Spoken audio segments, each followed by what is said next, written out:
Барлықтарыңызға қайырлы күн, достар. Сіздермен оңай медицина. Бүгінгі біздің қарастыратын тақырыбымыз жедел ревматизм қызбасы және жүректің ревматизм ауруы. Жалпы ревматизм деген бұл буын, бұлшық дәнекер тінінің қабынуы. Ал ревматикалық қызба деген бұл жүрек тінінің қабынуы болып табылады. Осыдан шығатын қорытынды ревматикалық жүрек ақауы осы ревматикалық қызбаның әсерінен дамиды.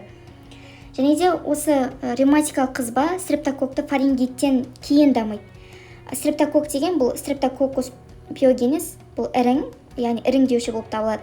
Ал фарингит деген бұл от слова фаринг тамақ, яғни горло, ит деген бұл өзіміз білеміз, яғни воспаление, қабыну.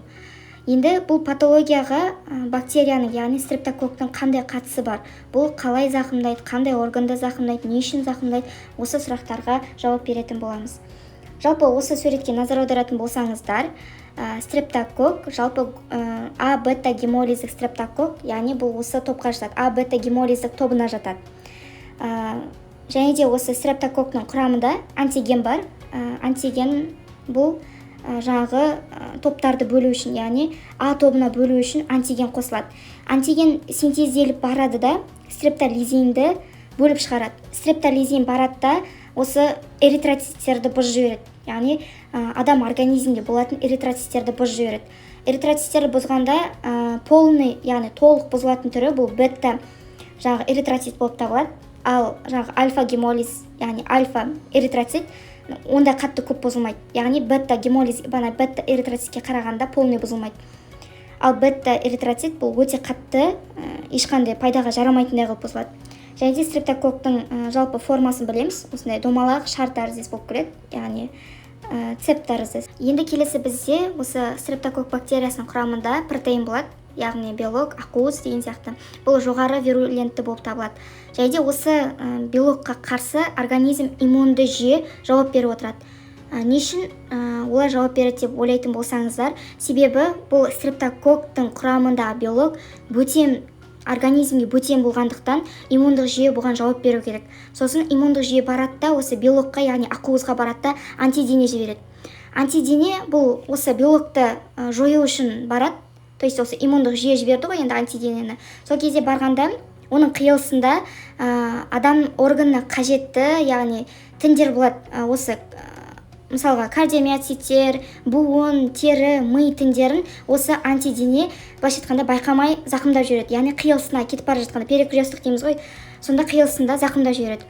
Оның негізгі мақсаты, жаңағы антидене негізгі мақсаты белокты жоямын деп барған антидене қалыпты тіндерге барады да шабуыл жасап жүреді. Оны антигенді мимикрия деп атайды. Яғни қалыпты тінге зақымдау антигенді мимикрия деп атайды. Сосын антидене тіндерге барады да иммунды жүйеде активация болып, сол жердегі органдарды зақымдап жібереді.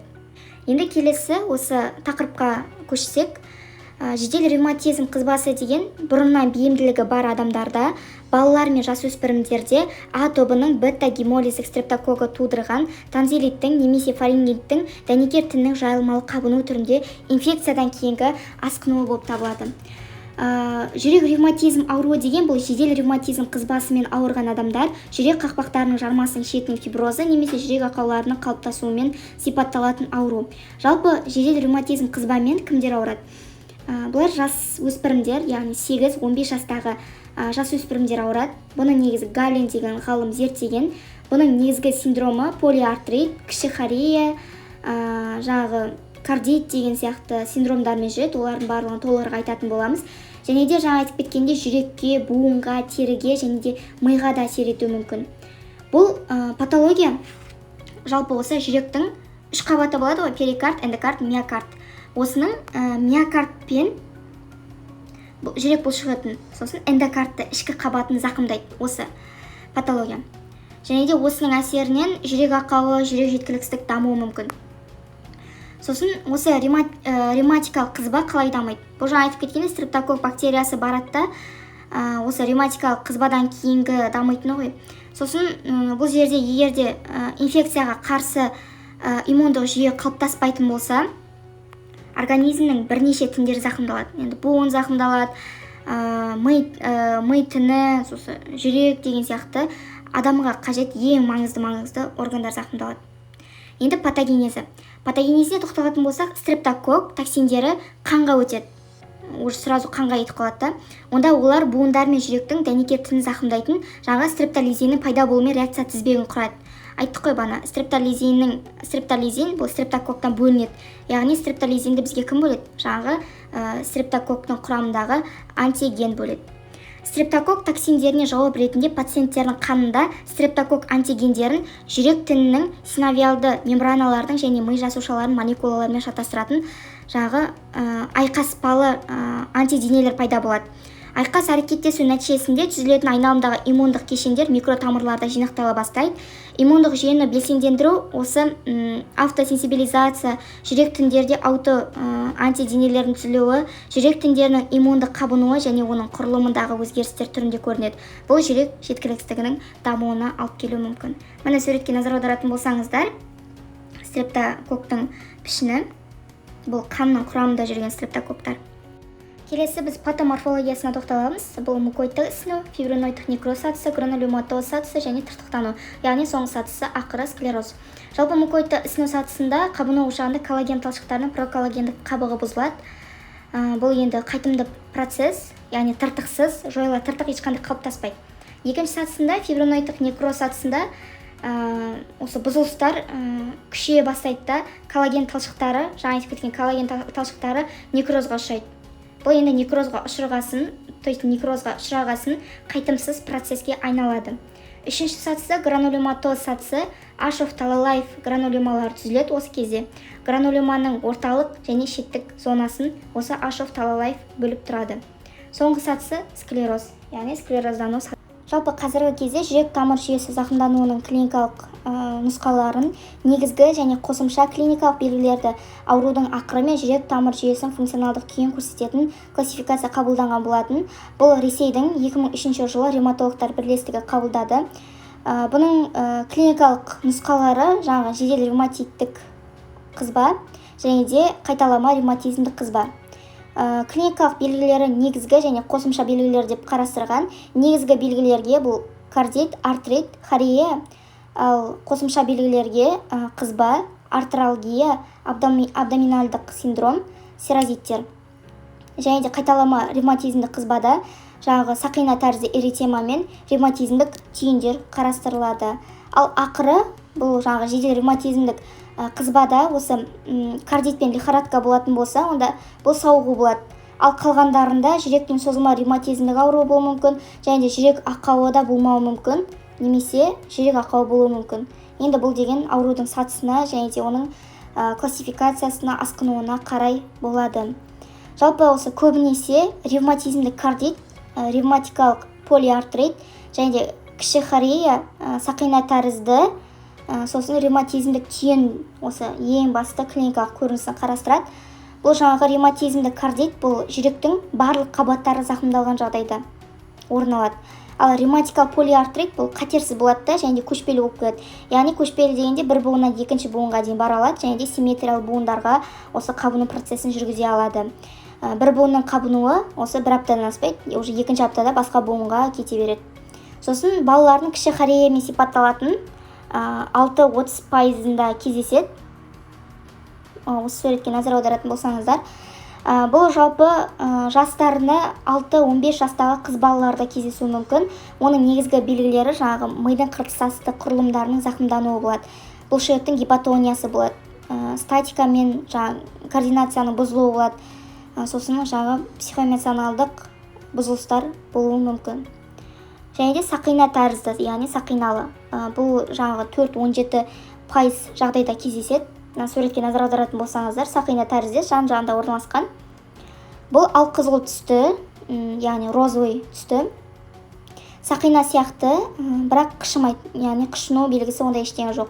Көбіне қол мен аяқтың ішкі жағында болады, сосын іштің, мойынның, сосын кеуде терісінің үстіңгі бетінде орналасады. Келесі ревматизмдік түйін. Жалпы адамның қолына назар аударатын болсаңыздар, осы суретке осы жерде түйін, ревматизмдік түйін орналасқан. Осы шынтақ аймағында және де қол аймақтарында орналасқан. Бұлардың жалпы мөлшері тары дәні сияқты болып келеді, және де үрме бұршақ сияқты болады. Олар тығыз, көп қимылдамайтын, осы шандырларда, сүйек қабығында, буын қапшықтарында, осы тері асты шелдерінде осы ревматизмдік түйін орналасады. Келесі екшеу іріктеу диагнозы жалпы осы қалыптасқан жүрек ақауы бар белсенді ревматизм процесін анықтау онша қиындық тудырмайды. Бірақ та осы айқын клиникалық белгілері жоқ бірінші ретті ревматизм мен басқа көптеген ауруларға ұқсас болып келеді. Сондықтан да осы кезде шатасулар болуы мүмкін. Сондықтан да оны басқа аурулардан, яғни ең алдымен осы кезде инфекциялық аллергиялық миокардиттен ажырату керек. Бұл жерде осы инфекциялық аллергиялық миокардиттен өзгеше бірінші ретті ревмокардитке тән. Бұл жаңағы аурудың мұрын жұтқыншақ стрептококк инфекциясымен байланысы. Алдында болған инфекцияның соңы мен ревматизмнің алғашқы клиникалық белгілерінің арасында 2 немесе 1 айға созылатын латентті кезеңнің болуы. Аурудың бала кезде және жасөспірім кезде басым дамитыны. Аурудың алғашқы белгілері ретінде полиартриттің немесе жедел полиартралгияның пайда болуы. Және де жүрекке байланысты шағымдардың болмауы немесе олардың бір мақсатқа бағыттап жинаған анамнезде жинақталуы. Жүрек зақымдануының объективті белгілерінің жиі табылуы. Клиникалық белгілердің айқындығы мен ревматизмдік процесс белсенділігінің зертханалық көрсеткіштерінің арасында тура сәйкестік, яғни корреляцияның болуы. Жалпы осы диагностикасында, яғни осы қан анализін қарастырамыз. Осы диагностикасында жалпы қан анализін, биохимиялық қан анализі және жалпы зәр анализін қарастырамыз. Жалпы қан анализінде қандай өзгерістер болуы мүмкін? Бізде анемия пайда болуы мүмкін, және де эритроциттердің тыну жылдамдығының жоғарылауы, тромбоцитопения, лейкоциттердің солға ығысуы және де лейкоцитоз байқалуы мүмкін. Биохимиялық қан анализінде фибриноген жоғарылайды, трансаминаз, яғни миокард осы бауырдағы трансаминаз жоғарылайды, билирубин көтеріледі, және де альфа, содан кейін гамма-глобулиндер көтеріледі, және С реактивті ақуыздың пайда болуы мүмкін.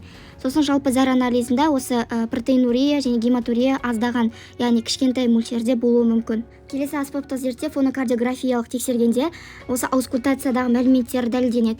Яғни бірінші тонның әлсіреуі болады, үшінші тонның пайда болуы және систолық шу пайда болады. Егер жүрек ақауы қалыптасатын болса, фонокардиографиялық тексерісте осы қалыптасқан ақауға тән өзгерістер болуы мүмкін, және де жүрек ақауының үстіне ревмокардит қосылатын болса, фонокардиографиялық тексерісте жүрек ақауына тән, яғни соған сәйкес белгілер тіркелуі мүмкін. Рентгенологиялық зерттеу бұл бірінші шабуылында ешқандай өзгеріссіз өтеді, яғни балалар мен жасөспірімдерде ревмокардиттің ауыр дамуы осы сол жақ қарыншаның дилатациясы нәтижесінде жүрек ұлғайғанын көрсетеді. Және де эхокардиографиялық тексеру кезінде бірінші ретті ревмокардитте ешқандай ауруға тән белгі таппайды. Тек қана осы жаңағы ревмокардит дамып, ауыр дамыған жағдайда, жүрек әлсіздігі пайда болған жағдайда, эхокардиограммада миокардтың жиырылу функциясының төмендеуі мен осы жүрек қуыстарының кеңейгеніне сәйкес белгілер көрініс беруі мүмкін. Клиникалық диагнозды тұжырымдау үшін біз 4 фактіге сүйенеміз, яғни аурудың клиникалық нұсқасын, аурудың басты деген осы синдромдарын, аурудың ақырын, қан айналысы жетіспеушілігінің сатыларын осы кезде тұжырымдауда ескеру керек. Мысалға айтатын болсақ, біріншісі клиникалық нұсқасы бұл жедел ревматизм қызбасы, яғни кардит, полиартрит. Екіншісі басты синдромдары жедел ревматизм қызбасы, кардит, яғни кіші хорея. Сосын аурудың ақыры қайталамалы ревматизм қызбасы, кардит және де митралды қақпақша кемістігі. Төртіншісі қан айналысы жетіспеушілігі сатылары, созылмалы ревматизм ауруы, жүректің күрделі митралды ақауы, яғни стеноз басын. Емі бойынша біз 3 емді қарастырамыз. Біріншісі этиотропты, патогенезді, симптоматикалық емді қарастырамыз. Этиотропта ем ретінде біз А тобының гемолизі стрептококкіне бактерицидті әсер ететін осы бензил пенициллинді қолданады. Бензил пенициллинді күніге 1,5-4 миллион әсер бірлік дозасында 10 күн бойы егеді. Және де бензил пенициллиннің орнына жартылай синтетикалық пенициллинді, яғни ампициллин, оксациллин деген сияқты басқа да препарат көздерін қолдануға болады. Егер де пенициллинді көтере алмаған жағдайда макролидтерді қолданады, яғни спиромицин, осы рокситромицин деген сияқты. Және де патогенезді емді қабылдаудың мақсаты осы 2 мақсаты болады. Яғни бірінші мақсаты бұл ревматизмді қабыну процесінің активтігін басу, яғни белсенділігін басу. Және де жедел ревматизмді қызбамен ауыратын адамда жүрек ақауы қалыптасуының алдын алу, яғни профилактика ретінде. Бұл кезде патогенездік емде преднизолон, яғни 20 мг тәулігіне қолданады. Бұны ауру адам ертеңгілік тамақтан соң 1 рет ішке қолданады. Сосын бұны 2 апта бойы дәл сол дозамен қабылдайды да 2 аптадан кейін дозасын азайтады. Және симптоматикалық ем бұл қолданылған дәрілердің жағымсыз әсерлері мен басқа симптомдарға қарап іске асырылады. Яғни калий және магний аспартатын 3-6 таблетка тәулігіне 3 рет 1 айға ішеді, және инозинді 0,16-1,2 грамм тәулік 3 рет қабылдайды 1 ай бойы. Және нандролон бұл 1 мл бұлшықетке ем курсына 10 рет егу. Профилактика ретінде бірінші ретті және екінші ретті профилактика қарастырылады. Бірінші ретті ревматизм кезінде бұл ауыз жұтқыншақ аймағында стрептококктық инфекцияны 10 күн бойы тиімді емдеу, және де бұларға препараттар аминопенициллин және цефалоспориндер, макролидтер қолданады. Екінші ретті жедел ревматизм қызбасымен ауырған адамдарда аурудың қайталауын болдырмас үшін осы екінші ретті профилактика қолданады. Және де ең тиімді және де соңғы кездері қазір ең нәтижелі болып жүрген пенициллино профилактика. Біз жаңа осы пенициллин профилактика ең тиімді соңғы жылдары нәтижелі болып жүрген профилактика көзін атап өттік. Егер де науқаста пенициллинге аллергия болған жағдайда 1 сағат бұрын азитромицин 500 мг, клиндамицин 600 мг және де цефалексин 2 грамм қолданады. Ал егер де бұны ішке қабылдай алмайтын болса, яғни қан тамырлар арқылы венаға бұлшықетке енгізу арқылы қолдануға болады. Яғни клиндамицин 600 мг және цефазолинді 1 грамм бұлшықетке венаға енгізуге болады. Және де прогнозы осы жедел ревматизм қызбамен өмірге тікелей қауіп төндірмейді, бірақ жүрек ақауының бар жоғына жүрек әлсіздігінің дәрежесіне қарай анықтауға болады. Сіздермен бірге қиын тақырыпты оңай тілмен түсіндіретін оңай медицина. Барлықтарыңызға сәттілік.